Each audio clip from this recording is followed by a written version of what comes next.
Hey everybody, welcome to Slip Angle's extensive coverage of the One Lap of America. It's day 6, and today we're going to be talking with Tom O'Gorman here after the morning session at Summit Point, which is, I think, a really cool place to drive and kind of a really nice spot out in West Virginia.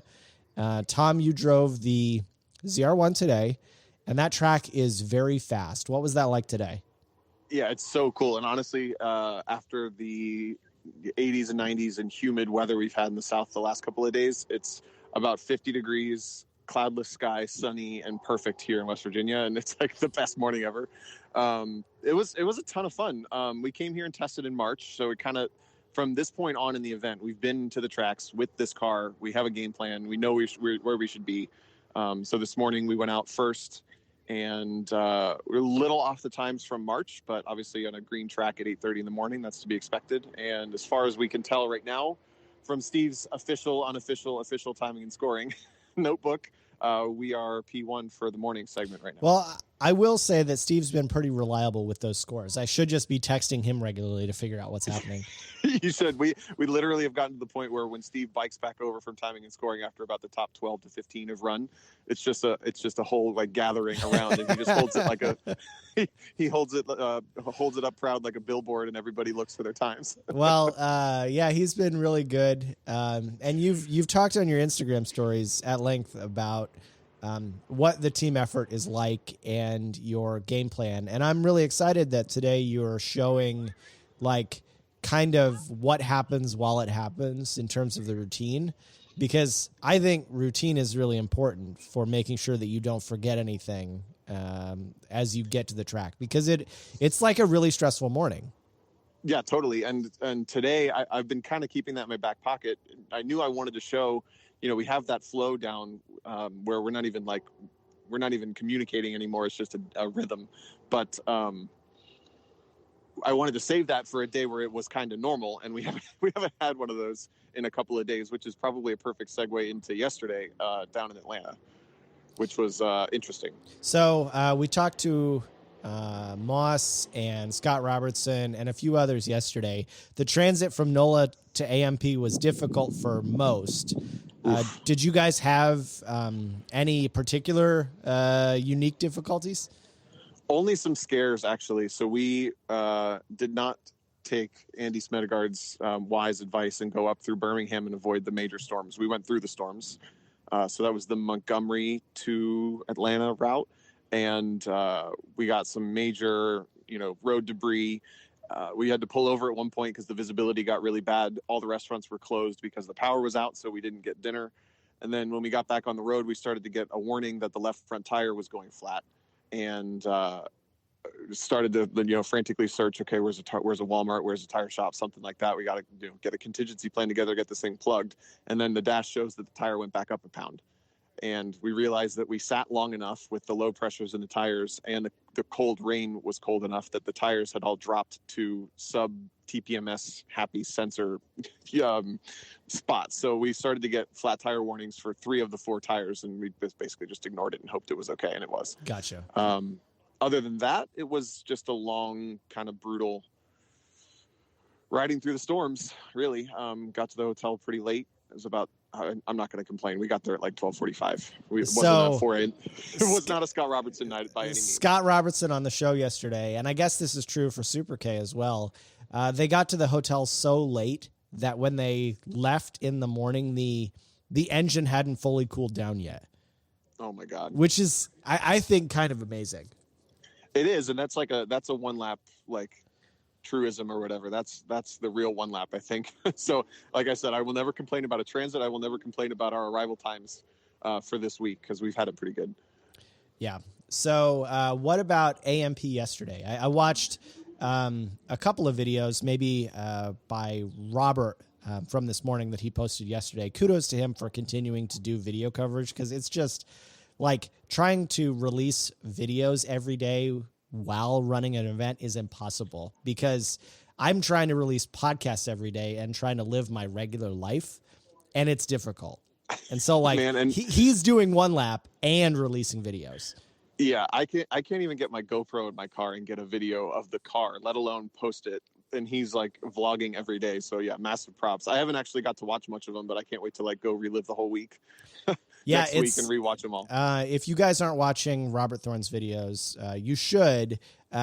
He talked on the show a few days ago about why he's doing it, and practically the reason he started the channel was because he was kind of doing it for himself. He's not necessarily trying to get YouTube famous. It's just there's a lot of experiences on one lap, and if you don't find a way to keep track of them, you have no record of it. And so, the year that he took the Big Bad Wolf makes for a great story, and there was awesome things that happened all week, and he just doesn't have a reference to it. And so he's doing this week practically for himself, just so that he can, enjoy it later. Right. Yeah, that's super cool. I guess that's kind of how I treat my Instagram stories, but that's a little more simple, and you just film it and post it. But yeah, definitely go watch his videos. And I forget the question. What did you ask me about? About AMP. Yeah. Sorry. So I guess my first question is, did the stock ZR1 blow sound? We don't know. So to get the sound thing out of the way, basically it wasn't clear whether or not we were on a muffled or unmuffled day, which is a difference of 97 to 103 decibels. Even it sounded like Brock wasn't clear on whether or not the track allowed one or the other. But I do know that a significant portion of the field blew sound. Well, I know from working at Atlanta Motorsports Park for track night that it is extremely strict, and a lot of stock like stock Camaros, stock Corvettes, all kinds of stock muffled cars blow sound there. So I suspect we did. I know that the record was 109.5. That's really, really loud. It's so loud. And I'm speculating, but I'll say that was probably a Mustang, because I just want to go on record on the show that I do not think that modern Mustangs sound good. Like they're just obnoxious, and like it's not a good sound, and it's piercingly loud, and yes. I don't like Shots fired. Not one bit. No, we've had that conversation in the car a couple times, because Steve feels the same way. I'm hot and cold. Like far away, every once in a while, I'm like, man, this sounds cool. And then every once in a while nearby, I'm like, shut up. But I think there's a white Camaro that's in the field that is just ear blisteringly loud. And I would put money on that specific car, but I bet all the Mustangs blew. Yeah. So sure. The video from AMP though just looks so wild. It's tight, and it's got maybe a little bit of an autocross feel to it. Tell me about what it's like to drive a 750 horsepower car there. Like what do you do differently? Is it just, are you manhandling it the whole time? Dude, it was so fun. It's the most fun I've had in this car throughout all the testing we've done, all of the week that we've been competing here. It was just a blast. And I was nervous about that, to be honest, because I've driven other cars there, but mostly like I drove Claptrap, the K24 Fit there, and I've driven like an ITS Integra there, and some other, kind of appropriately sized for the space kind of cars. But this track is the best description is if Spa were an autocross, because it's like massive elevation, beautiful scenery in the hills of like northern Atlanta. But then it's really, like the top speeds I think are only maybe 120, 125 miles an hour in the Corvette. But there are some high speed corners for sure. I was watching Robert video a lot. Yeah. I guess maybe the analogy I was thinking of was like, your lap is basically like, a professional rodeo person trying to ride a bull, right? Like that's what the ZR1 is on a track like that. You're just getting thrown around the whole time. It honestly translated way better than I expected. And it was also damp conditions. So we were expecting it to be wet. It didn't rain after maybe 6 a.m. or so. So the track was damp, but dry patches were starting to form by the time we went on track. And it was dry enough that we were getting tire squeal, and the grip was surprisingly good everywhere except for the final carousel. If you're familiar, the last long left-hand carousel that goes on, it seems like all the way to Alabama, is covered in trees. And that was the last place that was kind of damp and sketchy. So it was kind of like fourth gear in the Corvette, like almost no throttle, dancing sideways through that entire corner. But otherwise, it was a ton of fun. The car translated really well to that track. And I do think, even though it's tight, there's a couple of hairpins and a couple of big digs. That the combination of the power of the car and my familiarity with the track is why I was able to just nip Andy's time in the morning. I'm absolutely confident in, especially having watched his videos, that if we'd have run in the dry in the afternoon, he would have slaughtered us. But Oh, yeah. that's okay. I still wish he would have got to run in the dry because it was so fun. Well, one of the things that I've enjoyed seeing on your Instagram, and this was maybe a mistake that we made on our end, but I think it was a personal choice, was you guys get to the track every morning in time to do a track walk or ride or whatever before you go out on track. And I think about my own experience from when we ran, and practically it was really difficult to be at the track that early because we were always arriving at the hotels so late. And so there's a remarkable benefit, obviously, to having a reliable car, but there's also a tremendous benefit of running near the front. And that benefit is as soon as the afternoon session is over, you get a head start on your transit. And so that means that you practically you're guaranteed more sleep. Yeah, this event is structured in a way that the faster you are, the event becomes exponentially more easy to do, partially because you're more competitive, partially because you get to leave the track early, you get to go to the hotel early, you're more incentivized to get to the track early and walk it and see the conditions before you go out. I mean, everything about being in the top 10 to 15 is better. Yeah, I mean, it's kind of like a success. So it's kind of insult to injury kind of thing. Yeah, it's like success begets success, right? Like when you are doing well, it's a lot easier to keep doing well. Yes, I think, and you're catered to in a way because you are more well rested. You have more time to handle things like, I mean, yesterday, to fast forward a bit, we had to stop at an old friend of One Lap's shop in South Carolina. And being Cinco de Mayo and having a long transit, we didn't have time to stop for Mexican, but we did enjoy a Modelo in the parking lot and hang out for about 45 minutes. And we would not have done that had we left the track 2 hours later. Oh, absolutely not. Speaking of Cinco de Mayo, I want to say that we missed you out on Taco Track Day, but it was so fun. Like just an excellent regular basic track day for Grid Life. Some cool Taco Track Day branded teas and a Baja Blast margarita cup, which is pretty funny and cool. And then I want one of those chalices. Yeah, cactus chalice. It's pretty cool. And then tacos for everybody at lunch. There had to be 200 people there that got served tacos. It was fun. That's amazing. I'm jealous. We have to do another one. Yeah, I hope so. Just for me. Yeah. And so the afternoon session is coming up. You probably ran pretty well this morning. I can't remember the corner numbers very well. I think is it 13? That's the last corner on track. 10. Okay, 10. I want to ask you something about Summit Point, Maine. And I have a comparison track just in terms of length and feel. And I don't know if you'll agree, but to me, it just feels so similar to Autobahn North in that it's kind of a short track and it's flowy and it's not super technical. There's not really elevation, but it feels like, to me, it was just so fun to drive.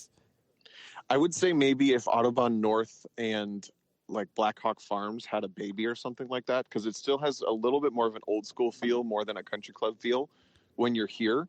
But I see where your head's at. Yeah. So were you going to ask a question specifically about turn 10 or just how the track feels? Well, turn 10 specifically, I think when you posted on your Instagram this morning, there was sand. That may have been at turn 10. But that was down in the turn 5 carousel section. But gotcha. There was they were mowing when we got here, so we were expecting the track to be covered in grass, and luckily they did a little better job of cleaning up than Eagles Canyon, so we were good. Right. Well, I guess I wanted to talk about turn 10 because it doesn't really feel or look like there's much camber there. But one thing I remember trying to coach my co-driver through, James, who's driving there again today, was just how fast that corner is relative to what you think you can do. Talk to me a little bit about how you approach that corner, because to me, it seems like it's very, very fast. I honestly have had the opposite experience, and I think it's probably isolated because of the vehicle I have the pleasure of driving. But my exposure to Summit Point before this was iRacing, and I expected that corner, as you said, to be a very fast kind of turn one Mid-Ohio style corner where you just drag the brakes and just throw the car through there, track all the way out to the dirt, and haul the mail. But the breaking point for the Corvette is actually the bridge way before pit in. And then it's like, we're in the middle of fifth gear there, coming off the S's, brake at the bridge. Really woe the car down, get it down into fourth. And it feels slow relative to how fast we're coming in there. So a couple of the other cars I've talked to, my general note has been the corner is tighter than you think it is if you've driven it in iRacing, but also know that I'm in a car with a million horsepower and a lot of everything else. Yeah. Well, you talk about entering that turn. Did you just say in fourth gear? So, it's still fast.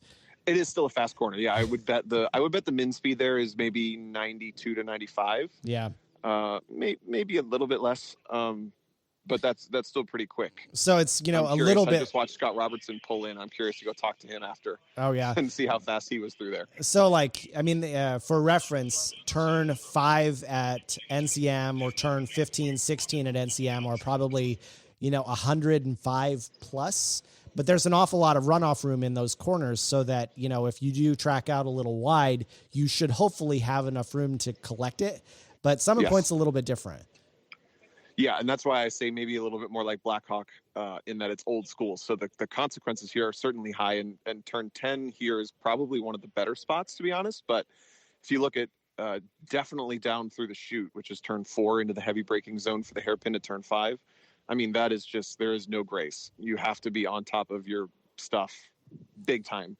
And that's probably the fastest corner on the track. We're going through there. I'm on the rev limiter in fourth going into it, and I'm really not slowing down much. So that's also going to be that's faster than turn 10 for sure. And yeah, that's a big boy corner right there. But this whole track, the big surprise for me, again, with my reference point of iRacing, is just how fast this car gets from place to place. And I expected the track to be a little bit flowier than it is, and it's a little bit point and shoot in this car. And that surprised me in March, and I'm glad that we came here in March, so I knew that coming into today for sure. Gotcha. Well, as you're talking, I'm still thinking about what you said 5 minutes ago about, what Summit Point Maine is. And it's interesting that some of my absolute favorite tracks are Autobahn North, Blackhawk, and Summit Point. I don't know what those tracks have in common, but I just like them. They have a feel to them that they're from. I haven't driven Autobahn North much. Hopefully we'll get to a lot more now that I'm in their backyard, but they have I would say Mid-Ohio kind of still has a bit of this feel where it's like, it's from the 60s and it's cool because of it. I don't know how to say it better than that, but it's got like a vintage feel to it that they put a racetrack there because they wanted to, and now it's classic, Yeah, for sure. So this afternoon, you and I talked about your lack of data review between sessions. What are you going to do between what differences or changes will you make on the track from this morning into this afternoon?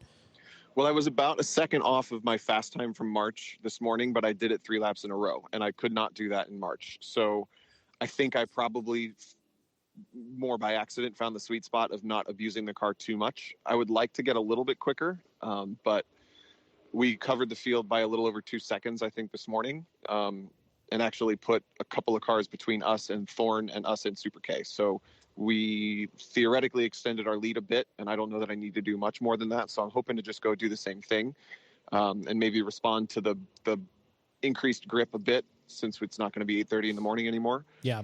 But otherwise, I definitely don't feel like I need to go take any chances or do anything else different. It's mostly just more of the same, do 3 more clean laps and get on the road to Gingerman. Sure.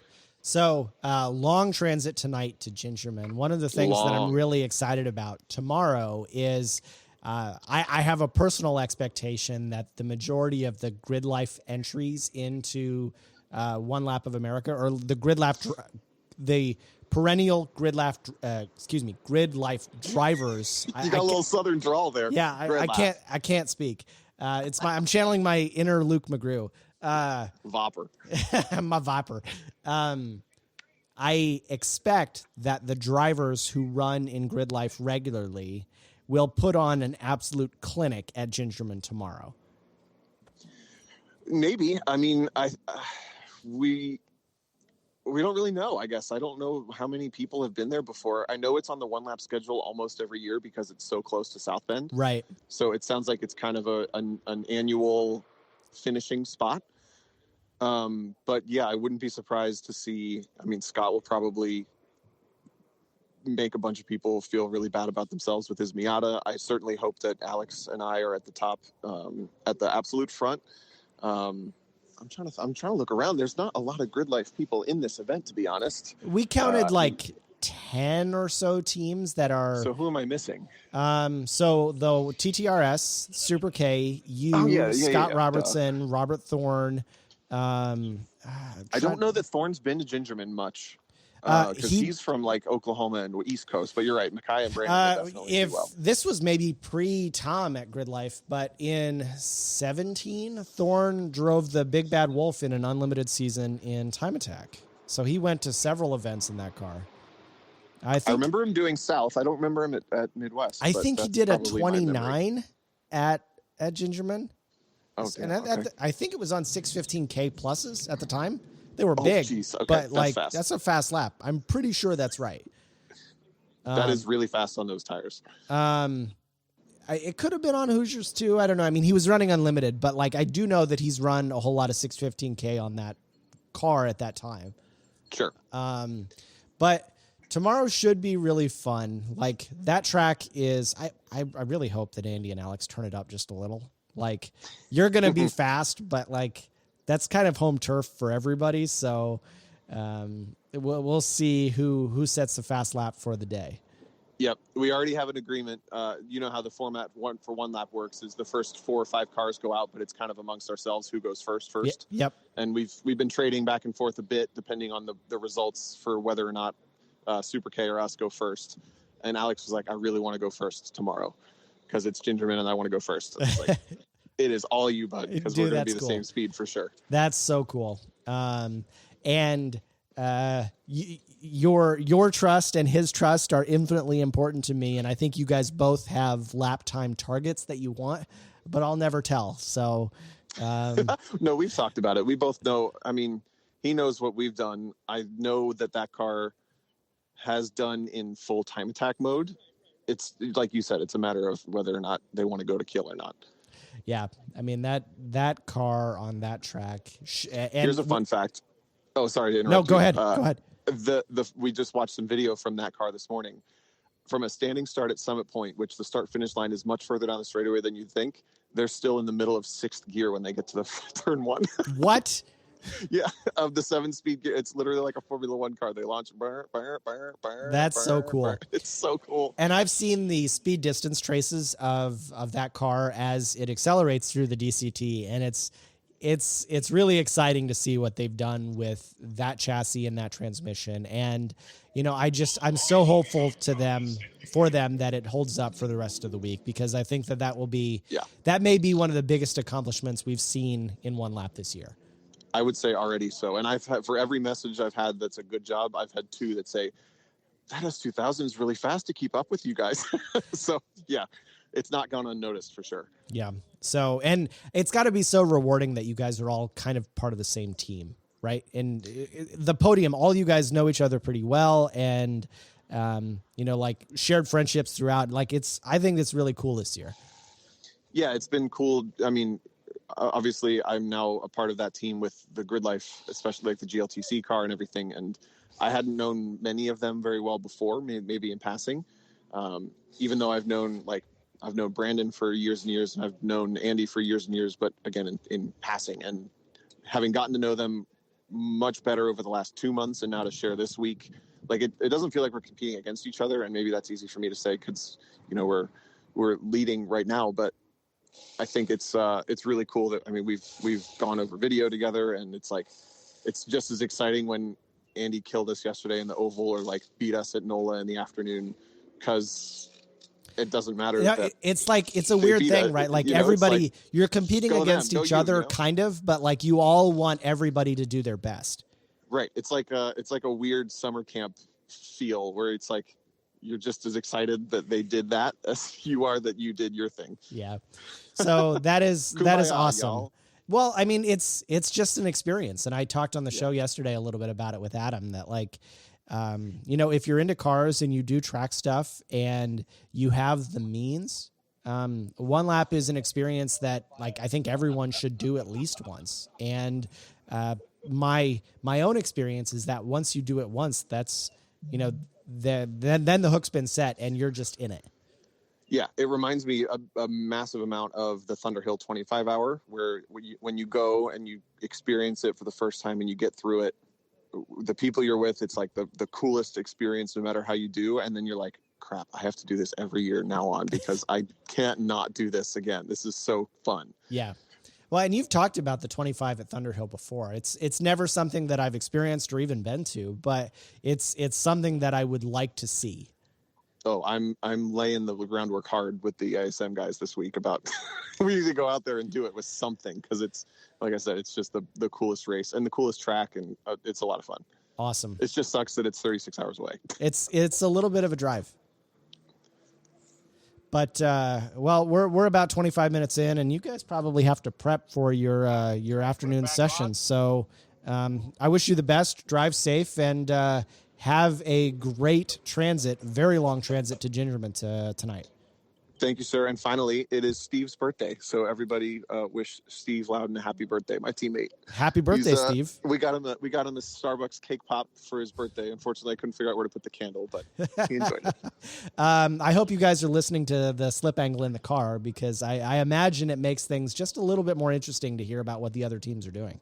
It does, because even though we have the 3 hours of downtime between segments, you miss what other people are going through, and it's fun to catch up on. I'm hoping that I can get Andy and Ann on the phone here in just a minute to talk with them about their challenges over the last couple of days.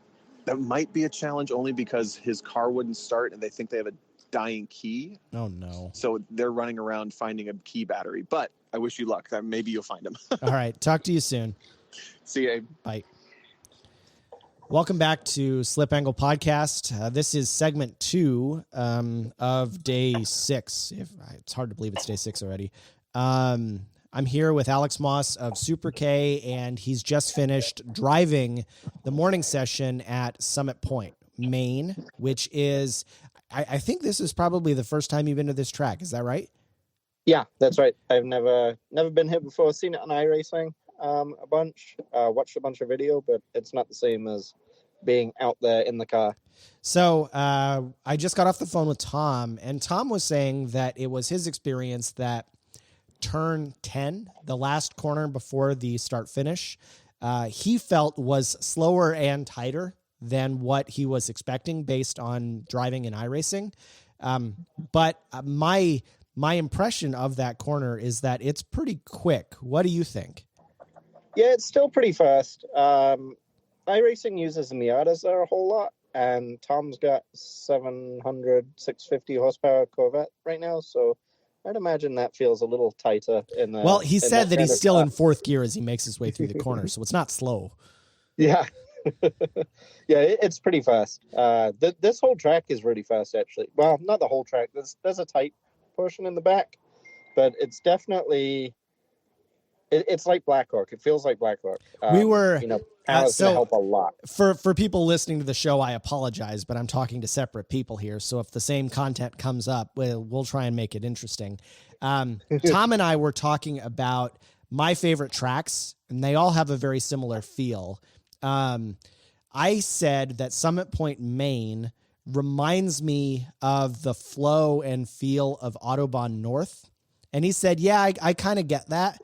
But he was like, I think Summit, Maine is basically if Blackhawk and Autobahn North had a baby. And what's interesting is when I think about like my absolute favorite tracks for vibes and like fun places to drive, it's Autobahn North and Blackhawk and Summit, Maine. Those are like, they're just cool spots, and I can't tell you why. Yeah, I'm not a fan of Autobahn North at all. It's almost like too small. But yeah, Blackhawk is one of my favorites. And this honestly, it just feels like being at Blackhawk. I feel right at home, in amongst the trees. The track flows through the trees. One big, long straight, and then a little bit more tight and technical. A couple of fast corners, a bunch of small, slower corners, and then that long straight where I was talking to Ann Hollis and after the session, and she was saying that all the cars were flying by, and here comes Super Gay down the straight. I did 146. You're not slow. No, I guess Andy Hollis said he hit 170. It's like a deceptive straight too. It's just like, it doesn't seem as big as it is, but the cars are going so fast. Yeah, it's got, after the start finish line, it's a little bit downhill as well, which I think helps get the speed up. So tell me about the aero performance on this track. I mean, there are some high speed corners here, and it's got. I think the track has really good flow. How does it feel to drive? Yeah, it feels good. So I've done 3 laps now, or 4 laps, including the recon lap. And this is my traditional struggle with trying to go fast, is having full commitment. And even though, based on my studying and what have you, there's no surprises about where the track goes. You almost have to, or I myself have to drive a session to connect what my car is doing to what I've seen on video. Sure. To say, okay, yeah, I can go full commitment here, and I can brake deep and trail brake and those kinds of things. So, well, I think it was my experience that one of the big challenges of reviewing video is on the tracks that have elevation, especially substantial elevation. It's just so hard to internalize that based on video, because it doesn't show very well on video. Right. Yeah, I think yesterday's track, AMP, is the example of that. I wasn't driving AMP, but I watched a bunch of videos on it, and there was some elevation change there, but when we went out for the rolling shots, the media laps, after the morning, I got to go out on track, and you come around the corner and there's just this wall. It's like cars got to go rock climbing to get up it. It's crazy the amount of elevation that's there. Yeah. This track has a little bit of elevation, but video makes it look as flat as Blackhawk, but it's not. There's a little bit of elevation here and there, but nothing major. So your car is, I think we talked about before, turned down quite a bit relative to your time attack spec. How do you approach the lap any differently in order to get the best time? No different. I mean, you just got to drive the car, right? You gotta take what the car will give you. So, the power thing, it still makes all the torque that it ever made. Pulling it off the corner. So, the only thing you're doing is you don't have that pull down the straights. It's purely straight line speed is the only difference. So, you're able to brake a little bit later. But the drive the corner is exactly the same as I would with it turned all the way up. Gotcha. So, just focusing on your braking points is just being slightly different. Are you reviewing data between sessions in order to figure out if you can improve? No, I'm not. And the reason we're reviewing data, so we're lucky, reviewing video, I should say. Sorry. We're lucky enough that, Tom's kind of joined the ASM crew, so he's been good enough that when I drove Eagles Canyon, and then also today, this is my second track I drove, he's come over and reviewed video with me and given me some pointers, which is super helpful and very nice of him. But data's really, reviewing data, I think, is really, really good when you're looking for those tenths, those final tenths, and looking for small mistakes. After 3 laps at a track, I'm not the kind of driver that's consistent enough to say, okay, here's what you're doing wrong. I see. We can see that in video, right? You can see you got to carry more speed here in video. We're not looking for, 1 or 2 miles an hour. We're not looking for the way that and releasing the brakes yet. We're not looking for those kinds of things. We're looking for, are you on the right line and that kind of stuff. Right. Gotcha. Well, Tom, this morning when he was doing his recon lap, he found a couple of spots that were kind of sandy on the apex. Did you adjust your lines to manage the track conditions, or does that not really affect your strategy very much? There's a little bit of dirt on the inside of 5, which was, I didn't worry about it too much. It's on the inside. Those left tires were all unloaded. So, I don't know whether that's the right approach or not, but I didn't. I did 2 laps in the morning on the scooter. And what I was looking for was things that I use on iRacing, like where I use the curbs and stuff like that. Is that safe to use on the real car? And there was a couple of spots, like the exit to 10, where we would go way over the painted curbs. But looking at that in real life, there's some pretty aggressive grinding in those that I don't want to run the car. I would run it over in time attack, but on 1 lap, I don't want to run it over and risk shaking something loose. So, drawing comparisons back to Blackhawk, does 7 at Blackhawk feel a lot like 10 at Summit Point? It does. It feels a lot like it, especially with, how you're tempted to run all the way over those painted curbs. 7 at Blackhawk is slower. The 10 here is faster for sure, but they're both right-handers.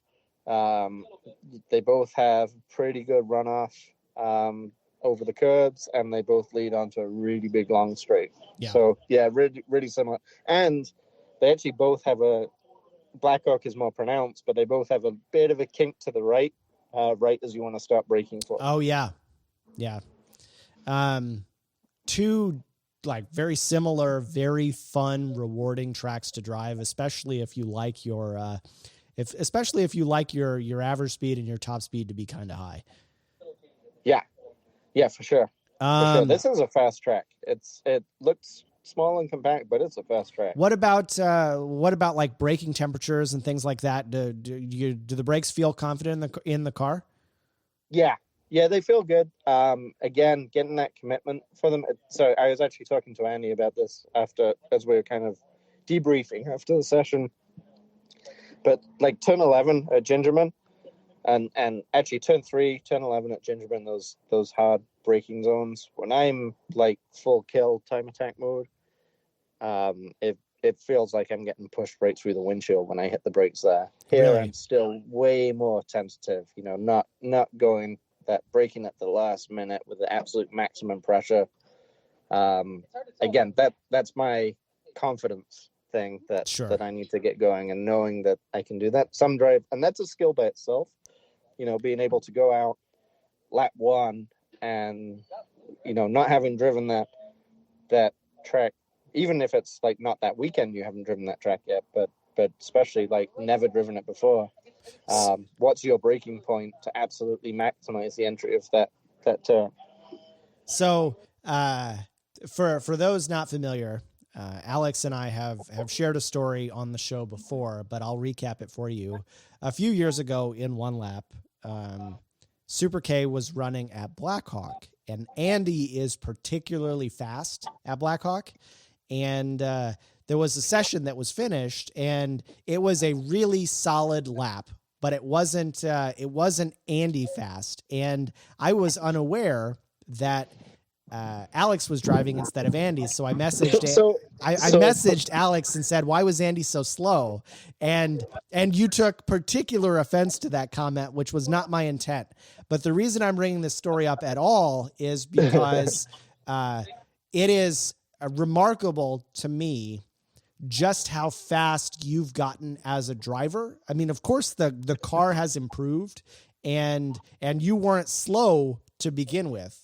But you've said something on a Gears and Gasoline video a couple of years ago, talking about what's the best first track car, and I brought it up multiple times on the show, which is the best track car is the one that you can afford to take to the track 20 times a year. It's not about modifying your car to make it faster, because ultimately those things take budget away from going to the track. And if you want to be a fast driver, you have to drive a lot. And you in particular have improved like so much in terms of maybe that difference in driving potential that we see between you and Andy. The difference right now is very, very small, if any, because you are solid in Super K. So I want to apologize on air for being rude to you by accident, but also like to just say like, it's so impressive to see how fast you are as a driver now in that car. Well, thank you. And for context, that was 3 1:17 17s I did. Those are fast laps. Those are why it was so slow. Those are properly fast laps, like really fast. But yes, so in a car I know well, like this. So in this car, or even in trainer, at a track I know, in good conditions, like consistent conditions, I'm pretty close to Andy. In this car, like at Speedring, when we were doing the speed sprints, we were sharing the car, and I managed to beat him there, which is a rarity. Where the big difference comes in is like the first lap out, he's gonna dominate me. In changing conditions or wet conditions, he's gonna be way faster. On a track that neither of us have seen before, he's gonna be way faster right away. So basically, if I know everything I've got to do and I figured it out, I can get pretty close. Well, it's kind of a weird thing where, I mean, the only language you can use, right? Someone like Tom and someone like Andy, they're just aliens because they have this uncanny ability to jump into any car and to get right to the limit pretty quick. And right. I would say that you are most comfortable in your own car and especially S2000s in general. Yep. Yeah, that's definitely true. And a progression, the time attack format suits me as a driver better. I think if you look at really all of the results from last year, I start the weekend way off the pace, and then each session just get faster and faster and faster. And that's kind of an approach that's been working for me in time attack, but it doesn't work for a format like this. This one lap, you got to go out there and full commitment on lap one, literally lap one. And like you've said in the past, the turn one, lap one, is you're seeing that turn and that braking zone at an unfamiliar speed than you've ever seen it before, even if you're familiar with the track because it's a standing start. Right. Turn one, lap two is potentially the first time you've ever seen that corner at speed. And so it's a weird thing, right? Because of course you could overslow and make sure that you're safe all the way through it and take it very easy. But you pay a big time penalty for that. Yep. And my approach as a driver and also, when I've done a little bit of coaching here and there is the braking zones are kind of the last thing to work on. Sure. Because they take the most confidence and there's actually the least amount of time to be gained in those because you can always come off early and actually still maintain good speed through the corner. So, the amount of time a mistake costs you under braking or by braking too much is generally less than getting on the gas too late or not maintaining corner speed. So, sure. So it's kind of the last thing I typically work on in the time attack format. Gotcha. But yeah, it costs you on an event like this. Yep. So if Andy is out from underneath the car, hand the phone to him for just a minute. It's been an absolute pleasure talking with you as always. You're always welcome on the Slip Angle Show. But go get your head right for the afternoon session and go out and be fast. See if you can beat Tom. That's the plan. I don't think I'm going to beat Tom. He's got at least 25 miles an hour on me on the straights, and that's not when you account for probably what he's doing to me through the rest of the track. But my goal here is to stay ahead of the Shaky Dog guys, and unfortunately they're ahead of us by a few spots. So in the morning we think, based on our unofficial timing, so they're going to be closing that gap up to us, and hopefully if we can come away from Summit Point still in second place, I'll be very happy. Awesome. Going into Gingerman, which we will hopefully be strong at, although it may rain at Gingerman. and then the dry skid pad we should also be strong at. Andy is still working on that TT, so I'll probably try and get him to give you a call when he's available. All right. Well, it's been an absolute pleasure. I'll talk to you soon. Sounds good. Thanks, Abe. Welcome back to the Slip Angle podcast for day 6 of One Lap of America coverage. We're at Summit Point today, or they are at Summit Point today, which is an awesome place to drive. I'm here with Andy Hollis, driving the One Lap McLaren. It's been a couple days since we talked to you, and I've heard that you had a bit of an adventure. Oh, yeah. Things have, the drama llama showed up in big time yesterday morning. After a long, horrendous drive through torrential rain and storms the night before, we thought that we were over the hump. We got to Atlanta Motorsports Park, arrived, parked the car, and I noticed a very fine spray of liquid coming out from behind the headlight on the one side. Stuck my hand on it and realized it was coolant. The car has a pair of what they call low-temp radiators up front there, which cool the transmission, the DCT, dual clutch trans, as well as the air-to-water intercoolers for the intake charge, so it can make maximum boost. Anyway, we figured we were done because getting one of those parts one is really, really hard. And then getting it into the car is even harder. It's, kind of an 8-hour R&R job. And that assumes you don't break any of the little plastic bits as you're pulling it apart. And of course, no parts in the area for it to replace. But then we got to thinking, a bunch of guys in the paddock kind of came over and we basically MacGyvered the thing. So we were able to get access to the hoses behind it, and bypass the one side, so that the other side would continue to cool. But so I was able to take runs, because the thing is, if you DNF, scoring wise, you're really in a hole. So we got to grid. We ran with our group, but we ran towards the back. So I wasn't sure what was going to happen. I didn't want to be the guy that messes up the leaders and stuff. So we ran to the back of the group. And if I needed to pull off, I would. Took some tentative runs, finished, I don't know, like 21st or something. But I got times in the book, and did not have the DNF. And then I cleaned it up a little more so that we could make our transits. But it's holding. It's holding at this point. So the transits were fine. We had to keep refilling it just because it was burping out air. Because enough coolant had gone out that we kept filling it. But anyway, it seems to be nominal now. All attempts look good. The transit getting us over here. So we thought we were reasonably okay. Of course, Summit Point has really long straightaways, and I was worried about what that was going to do.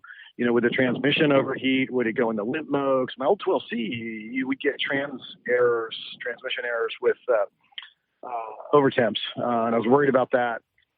So anyway, I go up the grid and I arrange again to be at the back of the group. So I don't want to mess with the leaders. In the worst case, I just pull off early if I need to. And car wouldn't start. I'm on grid and they're calling me to the line. Car wouldn't start. And it's got, keyless deal and it's saying key not found. So I grab the key and I move it around to different parts of the vehicle. Then it says key found, key not found, key found, key not found. No. Punching the start button, frantically trying to get this going. Meanwhile, my whole group has gone around and done their recon laps, and I see them forming up at the line. Finally, it fires up. I'm like, woo! And I'm like, hey, Brocker, can I just skip the recon and go straight to the line? Of course, that's your option. I'm like, okay, great. So I go to the line on cold tires, cold brakes, cold everything, and it's cold out. And I try to launch it, and of course, the car's just like wheel spin city. And I go down to the first turn. I'm like, I have no idea where to brake here now. Anyway, long story short, I made it through the session. I could feel it pulling power down the main straight, but it never coded out on the transmission. And we finished, it looks like P4. That's fantastic. I mean, with, your head's not in gear, your car's not running right and all that stuff. And we nailed a P4 out of it. So that is a super challenge. Excited about that. Holy cow. Oh, yeah. But this is what One Lap is about. This is it. You just can't plan on the drama, and what's going to show up, and you got to meet it head on. And so anyway, that's where I'm at right now. I'm breathing easy. I went and got a key for the keyless thing here, a local auto parts store, and I got back to the track and I saw you called. So that's where we're at. It's been a great 24 hours. Well, I talked to Tom over the last couple of days, and I kind of, I don't want to say chastised him, but I told him that he wasn't getting the full one lap experience because he's in the fastest, most reliable car. He gets to the hotel the earliest, and things just go right.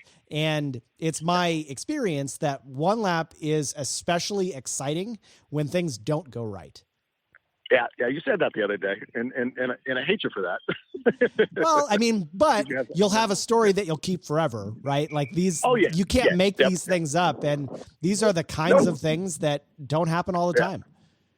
Yeah, no, and we were talking about that actually on the transit over here. It's like, because last night's transit was lovely, going through the Appalachian Mountains and all, just lovely. Weather was good and all that kind of stuff, and so. But you know what? We won't remember that transit. What we'll remember is the one the night before. That was horrendous. We'll remember that one forever. We likely won't remember the one from last night. Right. But you can only do those crazy ones every so often. So hey, I'm gonna hand the phone over to Ann a moment. She had something she wanted to add to that. Hold on. Oh, perfect. Hey there. Hi, Ann. How are you? Pretty good. So I sent you. You should give us a call. So yesterday. You know, when the car breaks, the thing that is so amazing is how everybody comes over and just pulls for you. I mean, bolts are coming, zip ties are coming, people are volunteering to go get parts.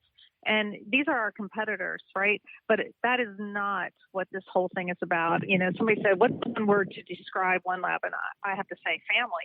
Because we all really take care of each other. So it was quite an experience. I was talking a little bit with Tom this morning about the competition of one lap is very intense.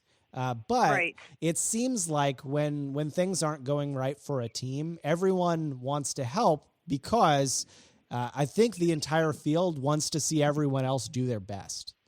And so that's exactly right. And I'll tell you, when you leave, if you miss the session and you come back, I bet there's not one team that doesn't come back and say, hey, we are so glad to see you're back. You know, hope you did okay.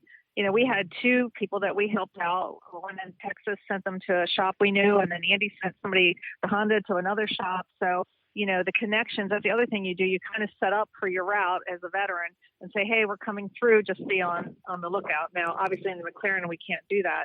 But years past with the Honda, we had every city, every stop, somebody prepared to come help us if we needed it. So I'm sure that's helpful, especially given a particular car like the CRX that you used to drive. Exactly. Now I have a strategy and a style question. Every year Brock prepares a route book. And it was my experience that we didn't use it at all. And we focused exclusively on like point to point as fast as possible. Brock does a pretty good job of like setting things up and pre-driving routes and things. Do you use the route book at all, or do you just like plug it into Waze and run it? It's really interesting because there's two thought processes. One, you strictly use Waze and Google Map and go for it. But the other thought process is to follow the route map because you know he's coming up at the back. And if you have a big issue, you know that within probably an hour or two, Brock's going to be there, whether you need to be rescued or whatever.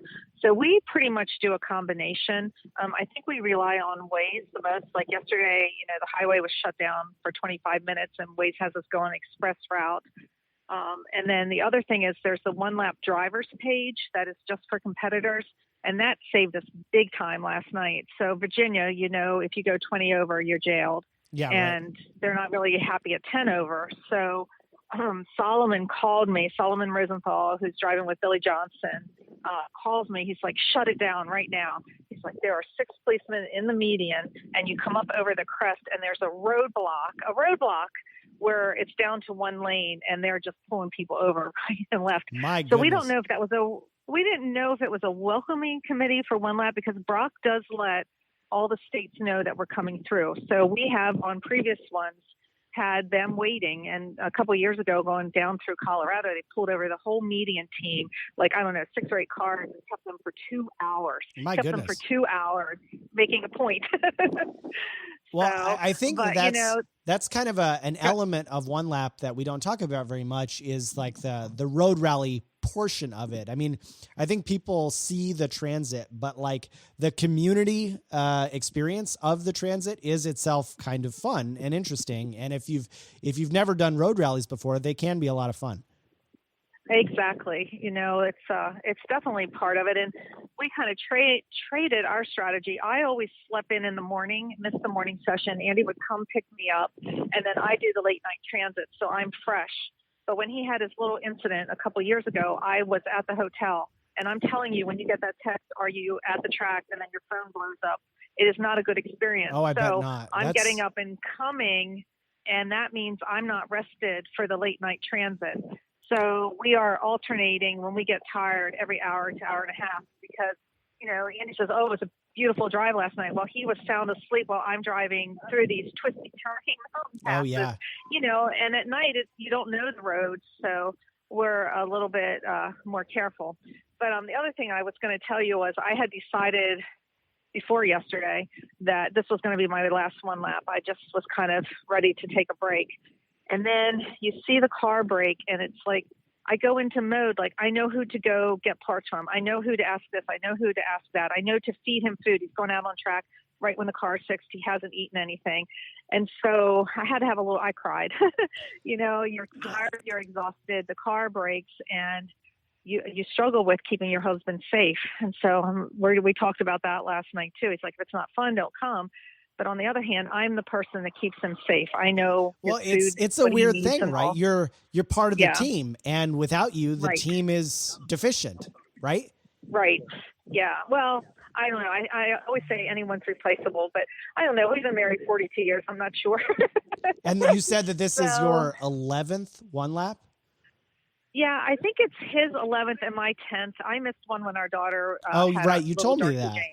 But yeah. I mean, that's invaluable experience. Absolutely. Yeah. And, we are together all the time. We race together for all those years.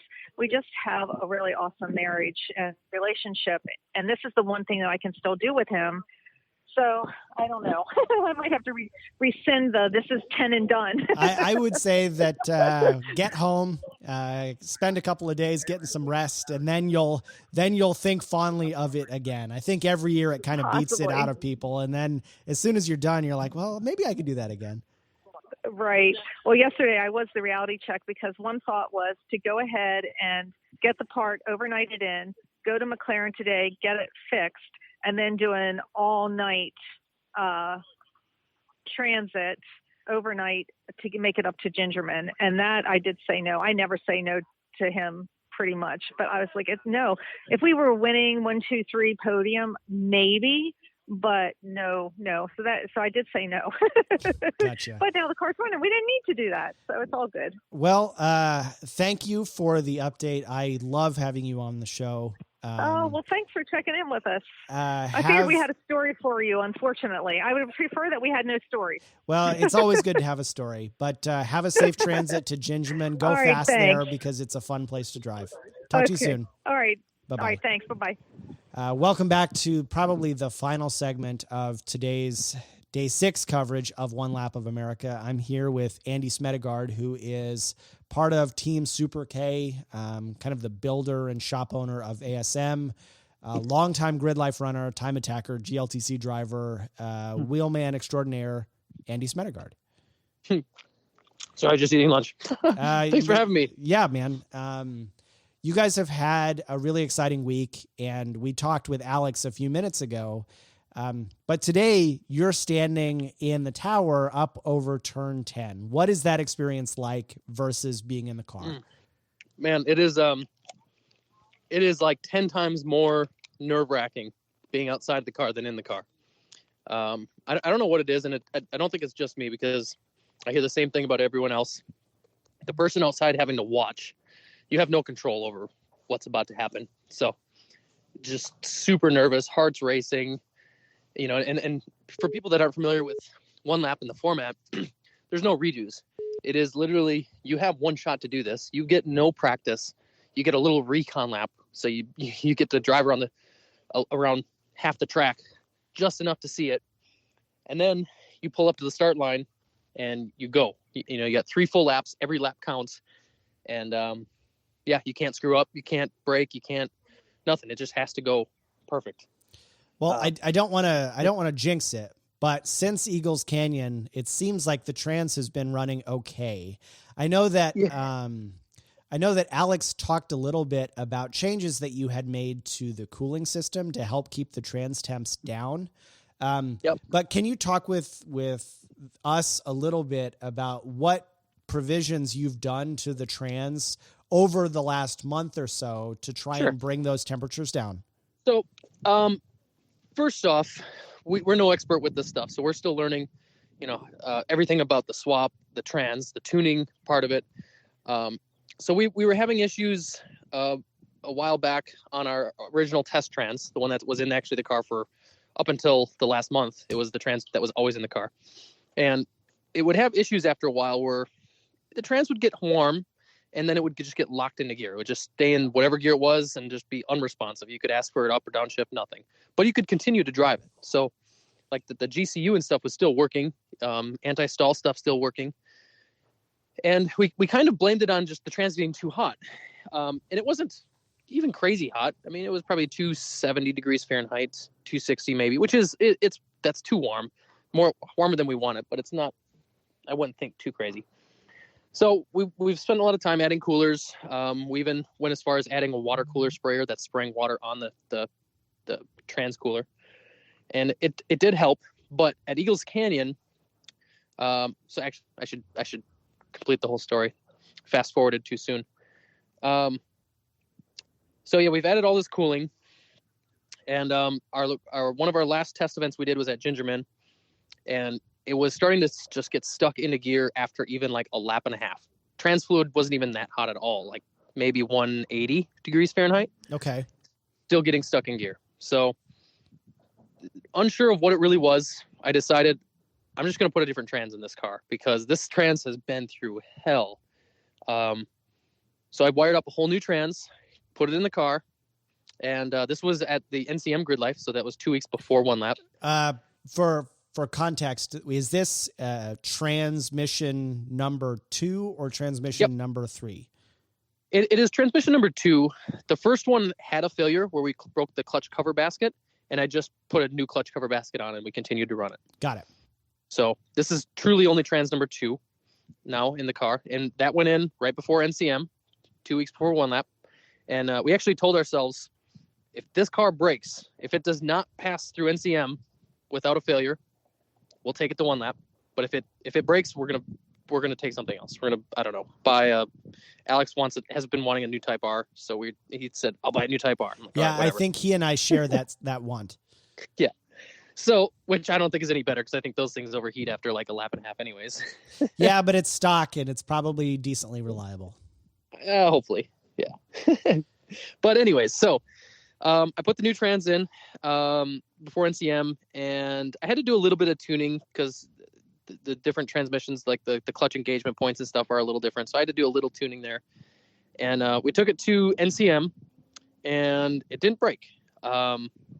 It didn't shift as well, and I think this just came down to I didn't have it tuned correctly for this trans. There's a little bit of differences between the two, and it didn't shift as like the smoothness of it. The upshifts and the downshift blipping and all that stuff wasn't as smooth as the other trans, which just required some tuning changes, which we actually did on day one after the autocross of one lap. We made those changes because it was really bad, to the point where you'd ask for a downshift and it would blip late, or the gear change would happen and then it would blip. So it was upset the car a little bit and things like that. You get a little bit of like shift lock. Was it kind of like what it was like at Barber when we were there in January? Yes. Got it. Yep. That was. Maybe you can drive around it, but it's definitely not helping you go faster. Oh, for sure. Yeah. And you didn't want to even touch the downshift even mid, like if you were turning at all before, you did not downshift. Gotcha. Because it would upset the rear. Now it's actually like on track. It's really well. You can downshift mid corner and it doesn't really upset much. So, all right, going back, we passed, car passed at NCM, didn't break. So we decided, all right, let's take this on one lap and hopefully we make it. And I put some more street miles on the whole week before one lap, drove it on the street, just changed all the fluids on the car, everything. I was to a point where I was confident that I did everything I possibly could to my knowledge and my abilities to make sure that this car could complete in one lap. Sure. But it's still, I mean, I'm always questioning everything. Like, I don't know how long what's next to break? What other weak link have we not found yet? How long will this clutch cover, last before it breaks like the other one? And was that an issue with something else, or is that a harmonics issue with the engine? I don't know. There's just so many unknowns. So we went into one lap. Just my expectations was just, I truly felt something was going to break like day one, day two. But here it is. It's still going. The only trans issues we had was the improper tuning, the shift tuning, which I fixed right after the autocross. It made my autocross runs were horrible, and I can't believe I took second because it was some really shitty driving, and the trans doing its thing was even making it worse. But fixed that, got through Memphis, went awesome, drove all the way down to Texas.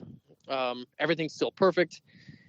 Alex does the first session at where were we? Eagles Canyon, and about almost the finish of the second lap, he gets locked into fourth gear. So he has to do a whole nother lap in fourth gear without just no shifting. Just that should remind you of your days running with the RS Motors crew. Yeah, when we had a dog box then, and the shifter linkage popped off, so I had to do all of Gingerman in third gear. But I think you still took P2 that day. Yeah, it was a good gear to get locked into, that's for sure. And that's the same case that happened to Alex. He got locked into fourth, which is probably the perfect gear. Enough you can still get out of corners at a decent rate, and then just hang it in high revs for a while and just run out the straights.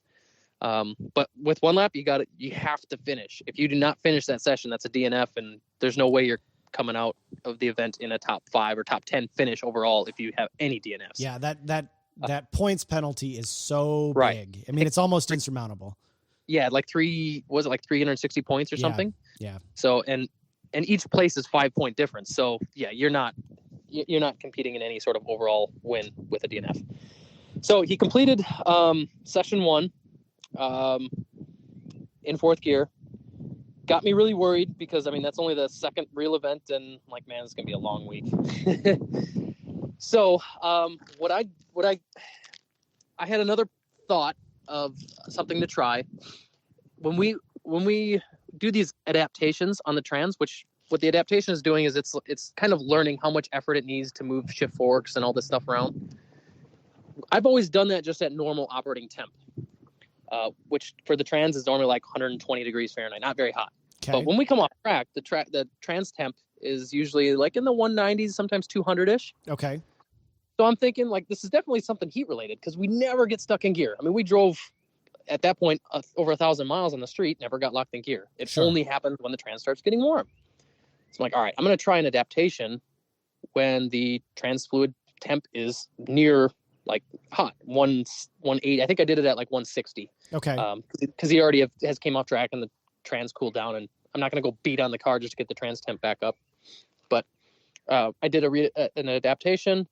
And since then, and I don't know if this is the actual fix or because I did some other stuff too. I was really trying to like ice down our oil cooler, the trans oil cooler, and spray it down and keep that thing as cold as possible. And we would actually not even on our recon laps told Alex just leave it in one gear, take it easy, try everything you can so that have the trans be as cold as possible when you start the lap. Exactly.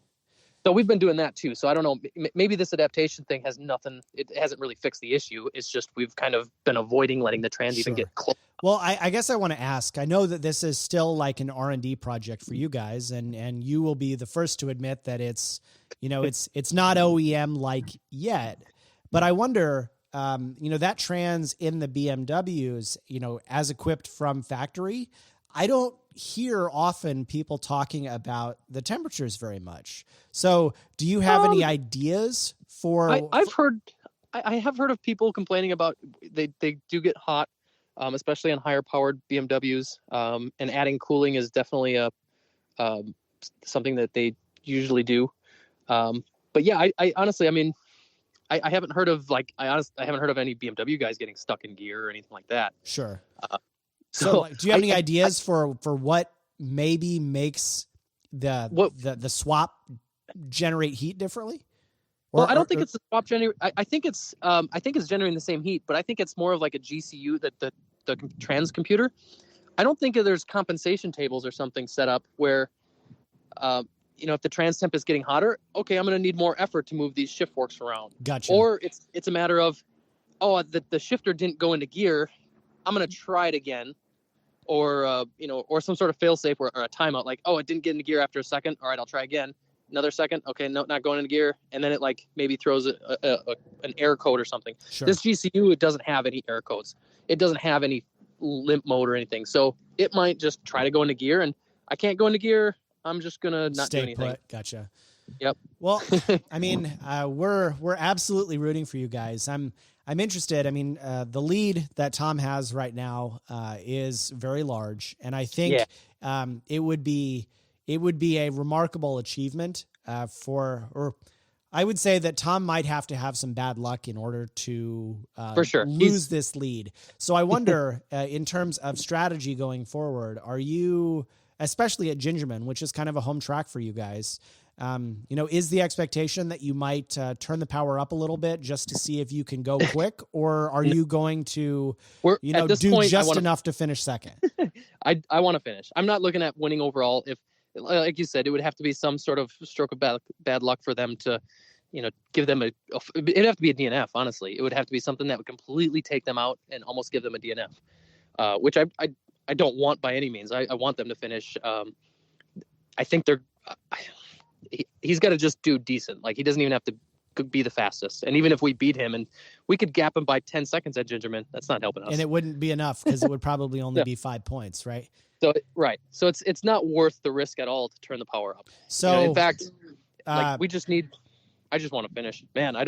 If we can finish, I don't care if it's a third place, I'm still way beyond my expectations. Sure. So, you and the guys at Shaky Dog are good friends. And, I wonder though, with the dry skid pad still coming up, I mean, you guys are going to be neck and neck on track for the rest of the week. As long as all the cars are running fine, you're similarly paced, but, the dry skid pad is a wild card always, because sometimes it can be wet, and if it's dry, the tires are closing in on their end of life. So like, how do you hedge your bets to make sure that if you want to take P2, you can get it at the end of the event?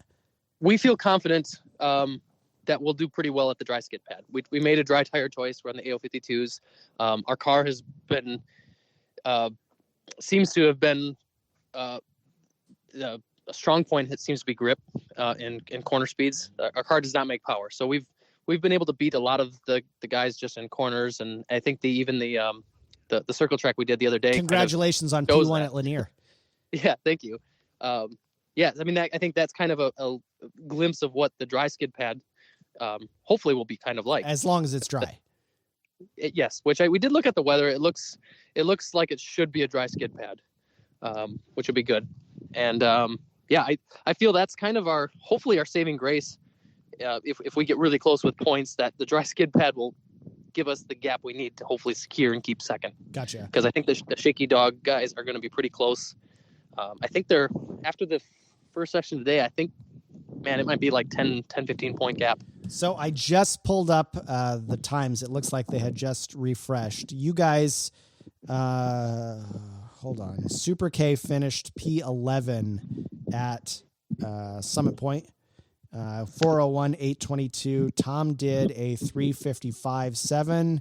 And the GT500, obviously these huge power cars are so fast. 357, 358, 359, so on and so forth.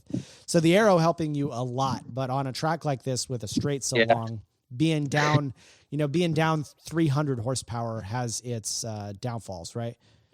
Yeah, for sure. From what I've never driven this track, but several people have said the power can make up a lot here. Yep. So I know that you have work to do. Let's talk for a second, if you can, about what you've been doing on the one lap TTRS this morning. The TTRS, not a lot. I mean, the car's been running pretty good. He had some all-wheel drive. Well, he has been having all-wheel drive issues with the hull deck stuff for quite a while now.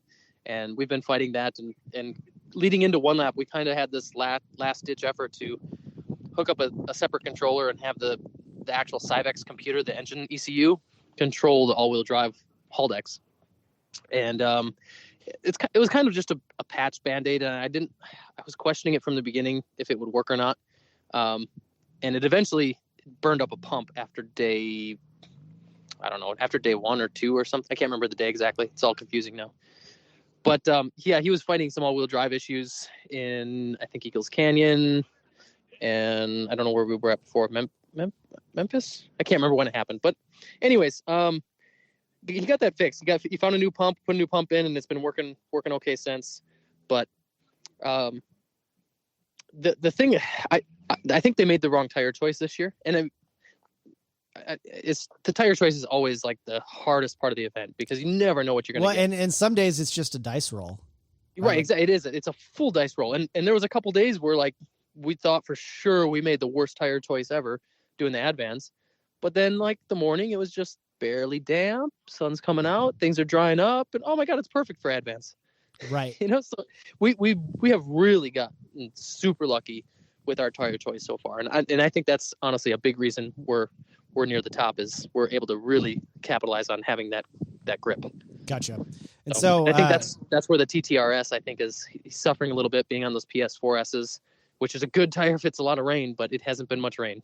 So, but Alex said that you were indisposed when I called him because you were underneath the car. Just maintenance things, or yeah, kind of just trying to keep after stuff. And that's the thing with one lap. You can't have a failure, so you need to catch any little thing beforehand. So we were just kind of under there checking every nut and bolt and topping off diff fluid and that kind of stuff. Nothing major. So I guess maybe my final question before I let you go is, you're the kind of person to help everybody who needs help in the track, whether, with a mechanical issue, if you have the ability.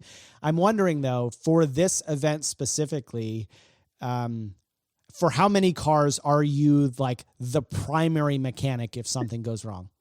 I mean, really only 2? Only 1 or 2. Yeah. And we've been pretty lucky because we haven't had anything that has taken major amounts of work, but my whole strategy has always been, as soon as that car comes off track, it's prep time. Like, get the wheels off, check everything over, get the fuel in there, like right away. Don't waste time doing anything. And then once all that's done and you're 100% sure it's ready to go back on track, then you can sit down or go to a different car or something. And sure. So I try to prioritize. I mean, you need to keep, Super K's priority 1, TTRS 2, no offense, guys. And then after that, then... Well, they've already gotten their wins. So, yeah, right. Like going for another is just trying to brag. Yeah, right. Well, I know that you have plenty of work to do. Thank you for taking a little bit of time to talk with us on the show. It's Absolutely. Always a pleasure hearing about what you guys are doing with the DCT swap. It's very, very cool. And I hope that you guys have a fantastic afternoon, evening, long transit to Gingerman, and then have an absolute blast at Gingerman tomorrow. Are we going to see you in South Bend?